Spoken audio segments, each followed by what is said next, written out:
Medyo horror lang. Kwentong aswang, kababalaghan, misteryo na may konting pagkabarbero. Kung bago ka pa lang dito sa akin channel, baka naman pwede kang mag-subscribe. Kasi kung hindi, ikaw din, makakakita ka ng Mumu mamayang gabi. Huwag mo din kalimutan i-click yung notification bell para updated ka sa mga bagong upload ko. Hindi katulad niya na bigla na lang hindi nagparamdam sa'yo. Tara simulan na natin ang kwento.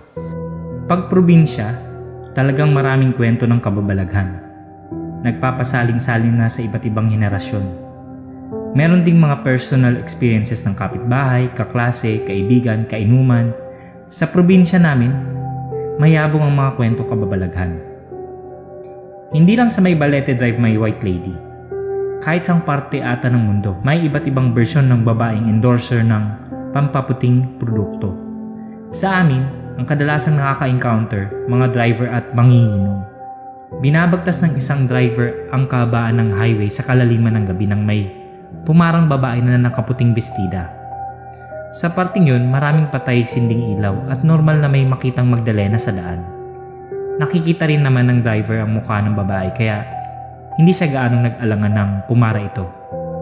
Sinabi nito ang destinasyon at ang driver ay nagmaneho na. May kung anong lamig ang naramdaman ng mama sa daan. Malapit na sila sa lugar ng pagbababaan niya sana. Sa babae nang mapatingin siya sa loob ng sidecar. Ha? Wala na siyang sakay. Tinigil niya ang sasakyan at nagpalingalinga sa paligid. Inakala niya kasing nahulog ang babae. Pero walang anumang bakas nito sa kahit saan. Nagsimula na siyang matakot. Kaya dali-dali na siyang umalis para makauwi na. Pero bago siya makarating sa bahay niya, may malamig na kamay ang umawak sa kanya kasabay ng paglitaw ng babae. Ang mukha nito ay maputla at lumuluha ng dugo. Naging dahilan yun ang pagbangga niya sa poste ng kuryente. Nung tinanong siya ng mga pulis, yan yung sinabi niya. Na-ospital siya. Hindi siya nakainom ayon sa investigasyon. At sabi-sabi ng ilan, hindi siya ang pinakaunang nakapagsakay sa babaeng yun. Nag-aaksaya ng gas at effort si ating gluta. Eto naman na-experience ng kapitbahay nila Ison. Katabi lang kasi ng sementeryo yung barangay nila. Si Dennis yung naka-experience. Nagmamadyong sabay sumasyat na rin. Doon sila nagsugal sa isa sa mga musileo na siya ang caretaker. Nung natapos na, nagsipaalaman na. Kaso si Dennis dumaan pa dun sa bayabasan para kumuha ng dahon para nguyain. Para di siya maamoy ng asawa niya. Effective yun. So after nun, larga na ulit siya. Pero pakiramdam niya parang ang bigat-bigat ng balikat niya. Pagdating sa kanila, hindi siya kumatok. Tinawag niya lang asawa niya na asa sala pa naman. Nanonood ng Jewel in the Palace. Pagbukas ng asawa niya ng pinto, napasigaw sabay. Sinaraduhan siya ulit. Inis na inis siya kaya minura na niya. Nung pinagbuksan siya ulit, ganun ulit nangyari. Sumigaw sabay sara ng pinto. Sa pangatlong beses parang lumaki na yung ulo niya. Kasi napansin niyang hindi mismong sa kanya nakatingin ng asawa niya. Sa gilid niya, parang doon niya rin napansin na ang lamig sa may kanan niya. So naglakas loob siyang tumingin sa kanan. Lahat ng alkohol sa katawan niya napunta sa talampakan. May ka-face to face siyang babaeng walang muka pero puting-puti. Sabi nila, nag-collapse siya at paggising niya, inaapoy siya ng lagnat ilang araw na ganun. May pamahiin ng mga thunders dito sa amin. Kahit saan ka galing, either inuman, kainan, galaan, sugalan at lalo pang lamayan at gabi ka na nakauwi, huwag ka agad didiretso sa bahay nyo. Parang dun ka muna saglit sa may gate o kaya sa may tindahan. Basta huwag kang didiretso. Pero kung wala kang choice, pumabagyo, kumikidlat kunwari, dapat kumatok ka at ipaalam mong papasok ka. Ikaw lang ha, be specific. Doppelganger, nanggagaya ng anyo. Hindi ko alam kung anong tawag sa elementong nanggagaya ng boses. Boses lang. Personal experience ng nanay ko to. Tinitreasure ko itong kwentong ito kasi ito yung nag-iisang experience na hindi niya kayang ipaliwanag. Hindi kasi siya naniniwala sa mga multo-multo. Nangyari ito sa probinsya rin lang. Nung college days niya. Nagbo-boarding house siya. Yung mga kaibigan niyang kasama niya sa boarding house, nag-ayang magsine. Yung movie ni Sharon at Gabby. Si Mama, hindi siya fan kaya hindi siya sumama. Siya lang at yung anak ng landlady yung naiwan. Around 8 PM, may kumatok. Eya! Isang beses lang. Nagtinginan sila ng kasama niya kasi Wala pang 30 minutes nung umalis yung mga nagsini. Pero ganun pa man, yung kasama niya, binuksan niya pintuan. Para lang mapaasa siya. Walang tao. Nagkibit-balikat na lang silang dalawa. Pero nung sinabi niyang matutulog na siya, yung anak ng landlady nakiusap na kung pwede tabi sila kasi natatakot siya. So yun, nagtabi sila. Nakukuha na ni mama yung tulog niya nung may kumatok ulit. This time sa may bintana ng kwarto 2 beses. Sabay tawag ng pangalan ni mama. 2 beses rin. Yung kasama niya sumiksik sa kanya tapos siya yung pinagbubukas ng bintana. Kulang na lang, batukan niya sa inis. Take note, sa inis hindi sa takot. Gaga, nasa second floor tayo. Paano nila makakatok? Angas ni nanay, no? Diba? Ito naman, experience ng mga schoolmate naming intern sa ospital dito sa amin. Naglalakad-lakad sila sa may hallway. 3 sila. Hating gabi na daw nang mapadaan sila dun sa parang lalagyan ng mga medical equipments. May nagpst sa kanila. Natigil sila. Buksan nyo naman itong pinto, na-stuck ako sa loob. Nabosesa nila yung head nurse. Gusto man nilang buksan, nakapadlock. Kaya yung isa, umalis para maghanap na magbubukas. Yung isa naiwan, kikipagkwentuhan pa sa kanya yung nasa loob. Ilang minuto bumalik yung kasama niya, putlang-putla. Nung tinanong niya kung bakit, nasa may ER si ma'am. Tapos bigla na lang daw may kumalabog sa loob.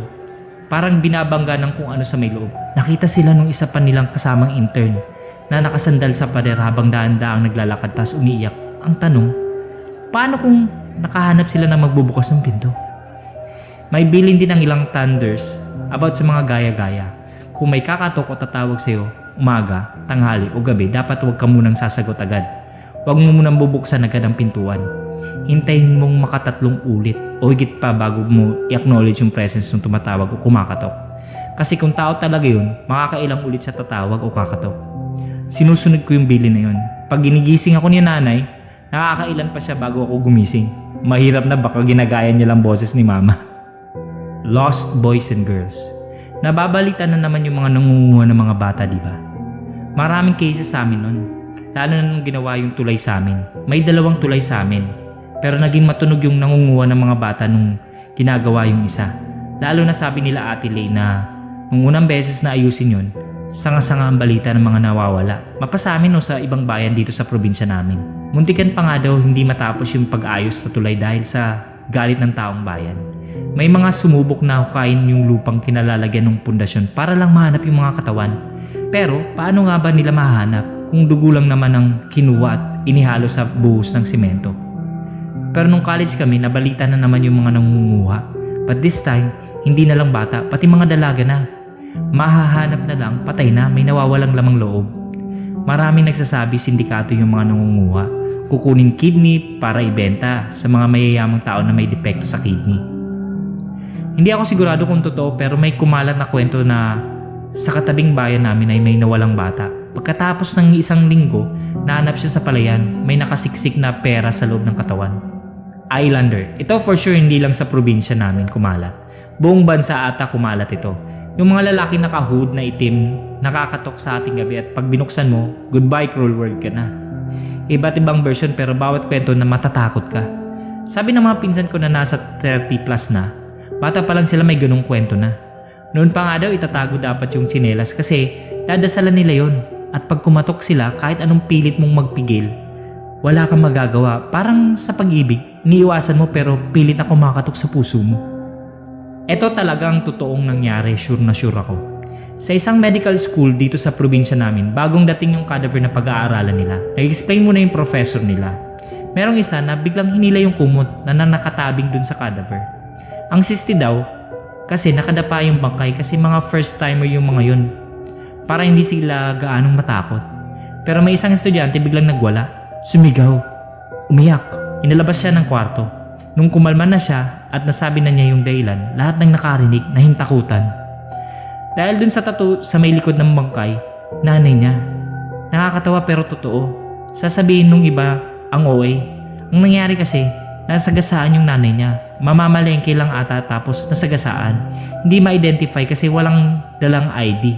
Ang kwento, nagbo-board yung medical student tapos yung nanay niya lang ang naiiwan sa bahay nila.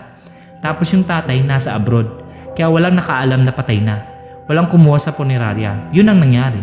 Hindi siya multo pero pag sa'yo nangyari baka ikasira ng utak mo.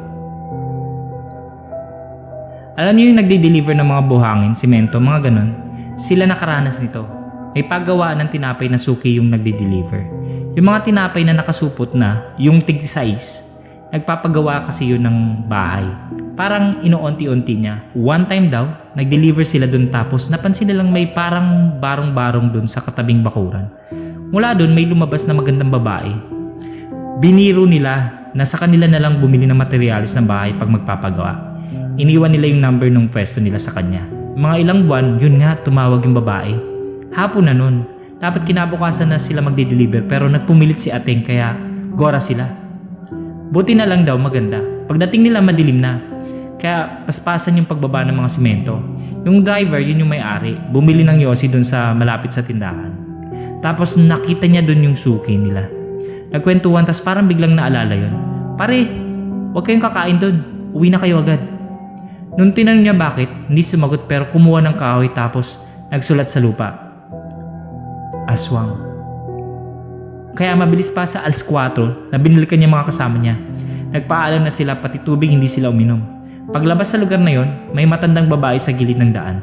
Tinigilan nila kasi akala nila makikisakay hanggang bayan. Pero nung sinabi ng matanda na patid sana siya dun sa pinagdeliveran nila, sibat na. Tapos hindi pa sila nakakalayo, nagsisigawan na yung mga kasama niya sa likod ng elf. Sumusunod daw yung matanda, ang bilis daw. College ako noon mangyari ito. Experience ng schoolmate ko, kumalat ito sa buong university.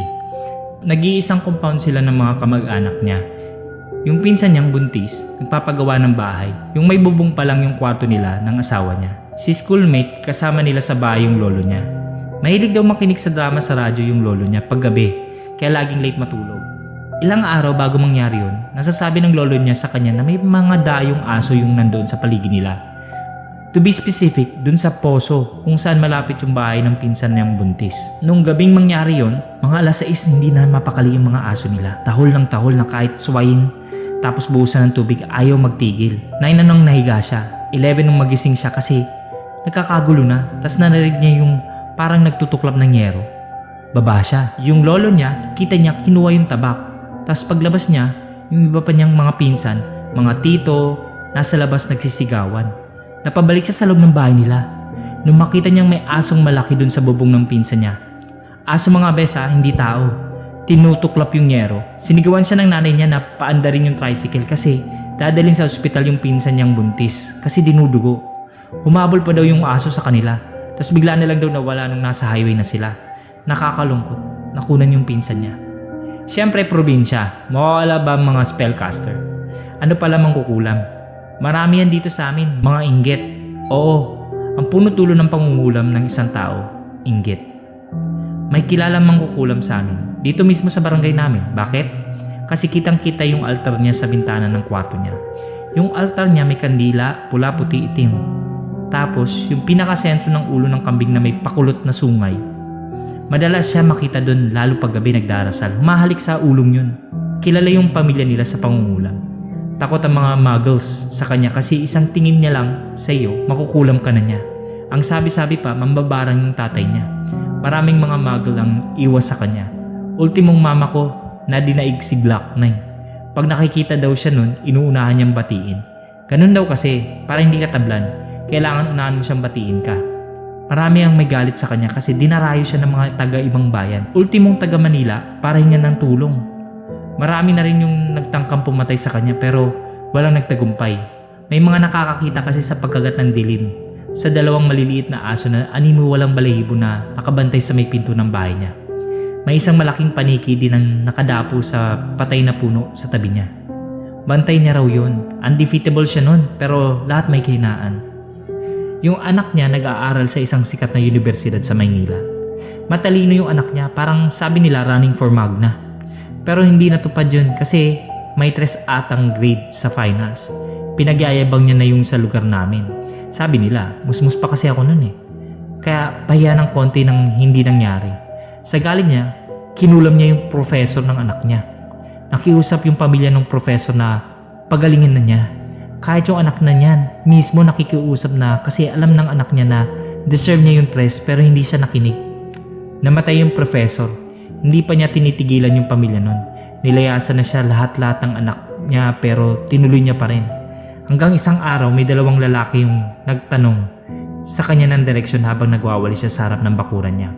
Pagtalikod niya, tinadtad siya ng bala. Armalite, inubos yung isang magazine sa kanya. Kitang-kita ng mga kapitbahay, sumuko yung isa. Napag-alaman na kamag-anak siya ng profesor, namatay yung mangkukulam.